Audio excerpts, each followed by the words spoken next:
Olá, sou o professor Thales e nessa aula a gente vai aprender sobre o MCU, Movimento Circular Uniforme.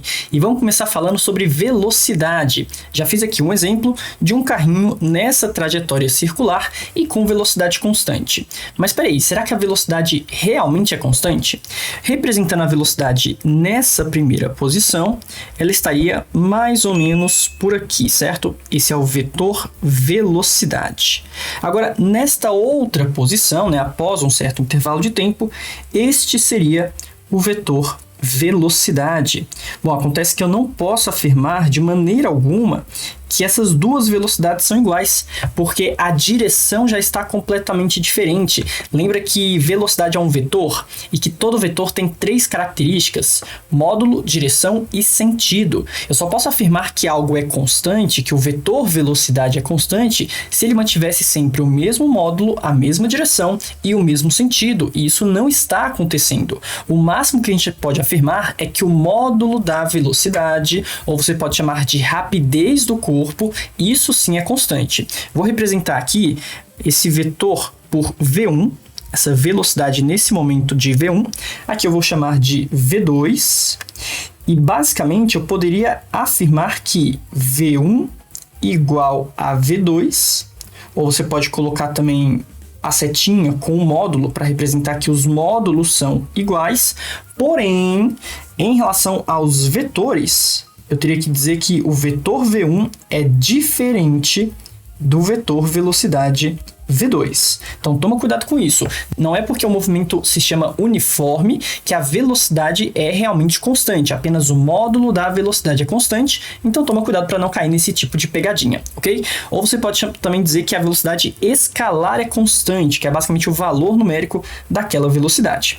Bom, agora, a gente vai aprender um novo tipo de velocidade. Essa daqui que eu desenhei, você já está acostumado, você já está familiarizado com ela, é a famosa velocidade escalar ou linear. E acontece que essa velocidade está medindo, como nós já sabemos, a rapidez da variação da distância. Simples assim, o quanto que esse corpo se desloca no espaço em metros a cada segundo. Então, se a questão te perguntar qual é a velocidade escalar desse corpo que realiza um MCU, bom, pode aparecer também o termo velocidade linear desse corpo que realiza o MCU. Você vai calcular da forma que você sempre calculou velocidade. Você coloca que a velocidade escalar é igual à razão entre o deslocamento escalar pelo intervalo de tempo. Aqui não tem segredo, não tem novidade. Todo movimento uniforme, seja ele circular ou não, você sempre pode calcular velocidade dessa maneira daqui, tá? É a forma de velocidade média, mas como a velocidade é constante, então a todo momento ele vai ter sempre essa velocidade que é igual à própria velocidade média, ok? E a unidade de medida nós também já sabemos. No sistema internacional tem que ser em metros por segundo, mas pode aparecer também em algumas questões em quilômetros por hora. Vou deixar anotado aqui apenas a unidade do sistema internacional, que é o metro por segundo. Ok, vou marcar ali também na figura o que seria esse deslocamento escalar. Lembra que você tem que ter a posição inicial e a posição final. Então, na prática, entre aqueles dois pontos que eu demarquei, o meu deslocamento escalar seria toda essa distância daqui, ó. Vou marcar aqui de azul, tudo isso é o que eu estou chamando de ΔS. Ok, mas agora eu vou definir uma nova velocidade, uma outra velocidade que ao invés de medir distância, ele vai medir o ângulo varrido ao longo do tempo, a rapidez de variação do ângulo. E é por isso que o nome dessa nova velocidade será velocidade angular. Faz todo sentido. Quanto que ele girou de ângulo a cada segundo. Olha como o cálculo fica bem parecido. Já coloquei aqui do lado velocidade angular. Você vai trocar a letra para não confundir com a velocidade linear. A gente usa aqui a letra ômega do alfabeto grego, que é basicamente a letra W, né? É uma variação aqui da nossa letra W. Essa velocidade angular vai ser a razão entre o Δθ, em que θ representa ângulo e não distância, dividido pelo intervalo de tempo. Fica fica bem parecido. É só trocar deslocamento linear, que seria algo em metros, né, uma distância, por deslocamento angular, que é esse Δθ que apareceu aqui agora. E toma cuidado com as unidades de medida. Você talvez esteja acostumado a medir ângulo em graus, certo? Só que na física, na maioria das vezes, tá? Pode até ser que apareça graus em alguma questão, mas na maioria esmagadora das vezes vai aparecer o ângulo em radianos. No sistema internacional, nós medimos o ângulo em radianos, que na verdade é uma grandeza adimensional. Não tem dimensão nem de comprimento, nem de massa e nem de tempo, mas é uma unidade de medida padronizada, tá? O radiano. Então essa velocidade será dada no sistema internacional em radianos por segundo. Quantos radianos você girou a cada intervalo de 1 segundo ou de 1 minuto, né? Pode ter alguma variação fora do sistema internacional. E para você entender direitinho o que seria esse ângulo, vou representar aqui na figura. Ó. Você pega do centro, marca essa posição aqui inicial, mais uma vez, pega do centro, marca essa posição final. Então, o ângulo varrido é basicamente todo esse giro da posição inicial até a posição final. Você pode falar de uma velocidade angular no sentido horário ou anti-horário, que na verdade é uma simplificação, uma vez que essa velocidade angular também é uma grandeza vetorial, mas que a gente não costuma se preocupar com isso a nível de ensino médio e pré-vestibular, né? A gente só costuma fazer essa análise mais vetorial numa física mais aprofundada, uma física mais detalhada, digamos assim, tudo bem? E aí você deve estar pensando, professor, então sempre que um corpo tem velocidade linear, eu também posso dizer que ele tem velocidade angular, certo? Não, errado, toma cuidado. Primeiro, velocidade angular só faz sentido se o corpo está fazendo curva, certo? Se o corpo vai em linha reta, não tem para que você calcular uma velocidade angular. Aí vai o primeiro ponto. E outra, o corpo pode estar parado na velocidade linear, mas ainda assim ter uma velocidade angular. É só você pensar em ficar parado e começar a girar em torno do seu próprio eixo, mas sem se deslocar no espaço. Ou imagina um objeto exatamente no polo norte da Terra ou no polo sul da Terra. Ao longo de um dia, como esse objeto está exatamente nos polos, ele vai dar um giro completo, né, 360 graus ou 2π radianos, só que ele não vai ter saído do lugar, o seu deslocamento seria zero. Nesse caso, ele não tem velocidade linear, mas ele tem sim uma velocidade de ângulo. Né? Ele está varrendo o ângulo ao longo do tempo. E tem como a gente relacionar matematicamente essas duas velocidades. É só a gente usar uma propriedade estudada lá em geometria na área de setores circulares. Vou fazer aqui com você, ó. De acordo com a matemática da circunferência, eu posso afirmar que aquele deslocamento ΔS é igual ao produto entre o raio e o deslocamento angular Δθ. Então, essa é uma propriedade de toda a circunferência, tá? O comprimento da circunferência é o produto do raio pelo arco, né? Pelo ângulo que você pegou aquela distância, tá? Deixa eu só colocar aqui o Rzinho de raio, tanto de um lado quanto do outro lado. Mas peraí, se eu tenho essa relação entre as distâncias, ou melhor, entre os deslocamentos, né, tanto escalar quanto angular, pega essa equação e divide pelo tempo. Faça a mesma alteração dos dois lados, dividir pelo tempo e aqui também dividir pelo tempo. Se você fizer a mesma coisa dos dois lados da equação, tá tudo bem, tá tudo certo, continua uma igualdade. Mas peraí, o que apareceu do lado esquerdo? ΔS sobre ΔT, isso é a própria velocidade linear. E o que apareceu do lado direito? Tem ali também um Δθ sobre tempo, que é a velocidade angular.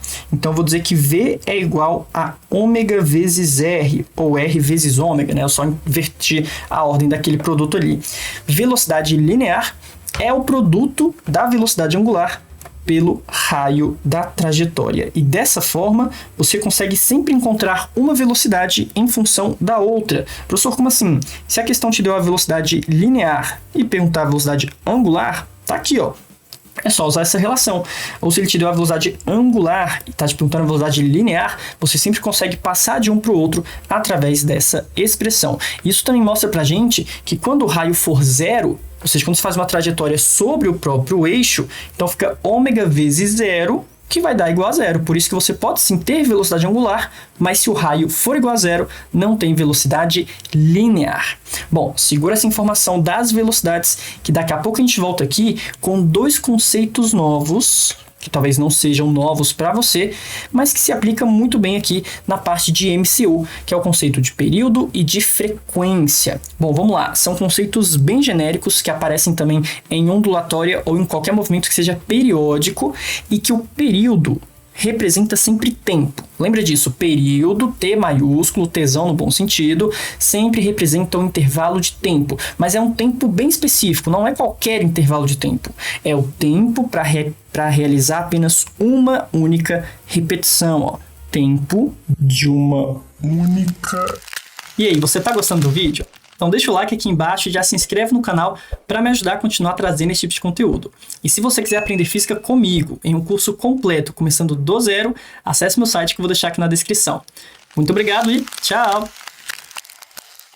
Repetição. Por exemplo, qual que é o período de rotação da Terra? Ou seja, o tempo da Terra fazer exatamente uma volta. 24 horas ou um dia. Qual que é o período da sua aula na escola? Ou qual que era o período da sua aula na escola? Poxa, cada aula durava 45 minutos? Então, 45 minutos é o período das aulas. Ou posso falar, por exemplo, de uma roda gigante. Essa roda gigante, o período é de 5 minutos. Para dar uma volta completa, isso vai dar 5 minutos. Enfim, é algo que se aplica em diversas situações, não só de MCU.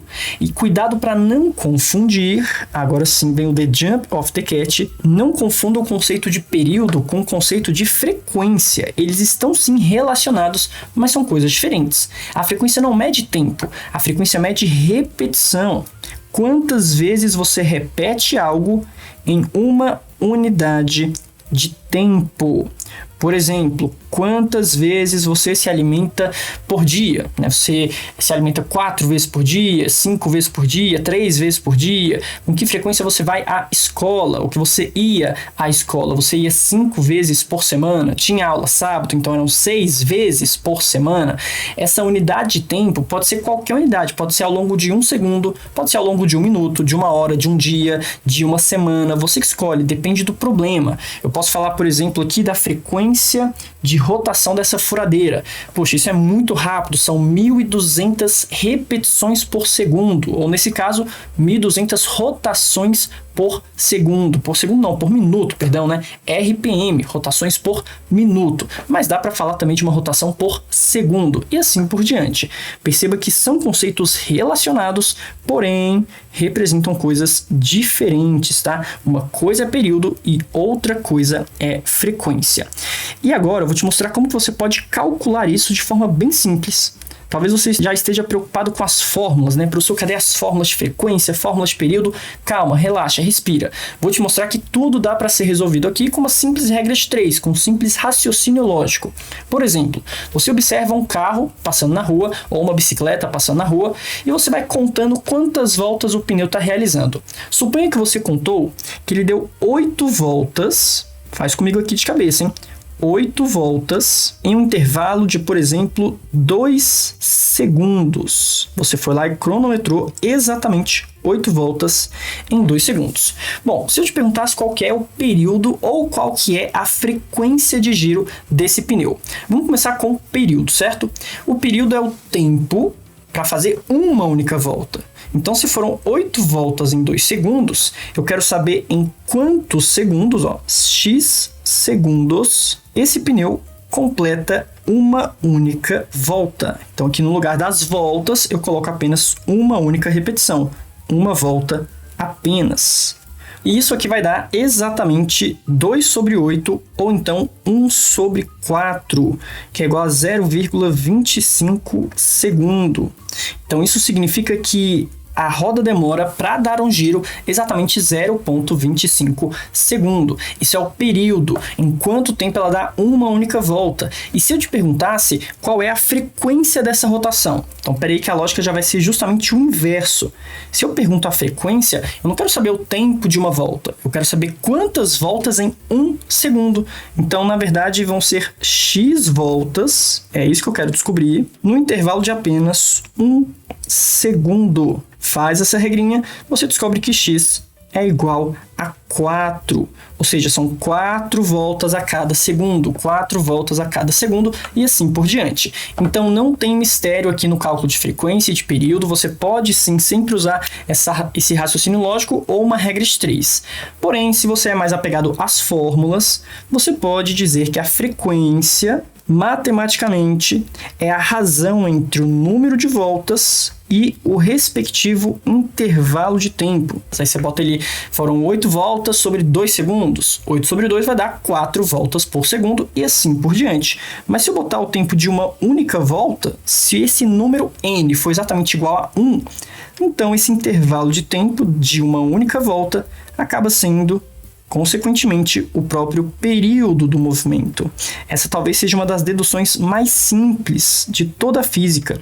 A frequência é o inverso do período porque ela mede quantas repetições por intervalo de tempo.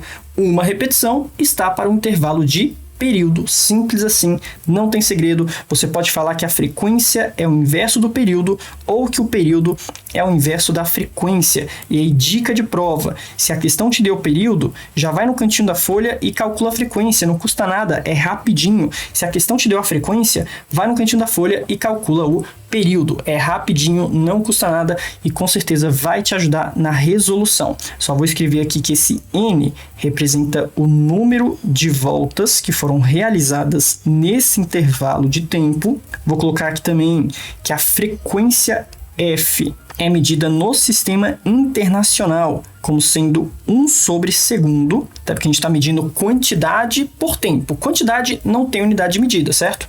Você não mede em massa, nem comprimento, nem tempo. Vai ficar adimensional. O número de voltas é adimensional, só um número. Agora, o intervalo de tempo no SI, no Sistema Internacional, tem que ser o segundo. Só que esse 1 sobre segundo é muito estranho de se escrever, fica feio, não faz muito sentido físico, né, colocar 1 sobre segundo. E é por isso que isso foi batizado de Hertz. E Hertz significa repetições por segundo, que pode ser até colocado em alguns lugares como sendo RPS. Ao invés de aparecer Hertz, pode ter essa abreviação, repetições ou rotações, tá? Se quiser pensar assim, a cada 1 segundo. E o período não tem muito segredo, o período vai ser exatamente em segundos no sistema internacional. Mas pode ser minutos, pode ser hora, aí claro que vai depender totalmente do seu problema, tá? Da questão. E agora eu quero te mostrar um negócio muito legal. Se você entendeu essa lógica de período e frequência, dá para fazer algumas alterações nos cálculos de velocidade. Deixa eu voltar aqui no slide anterior.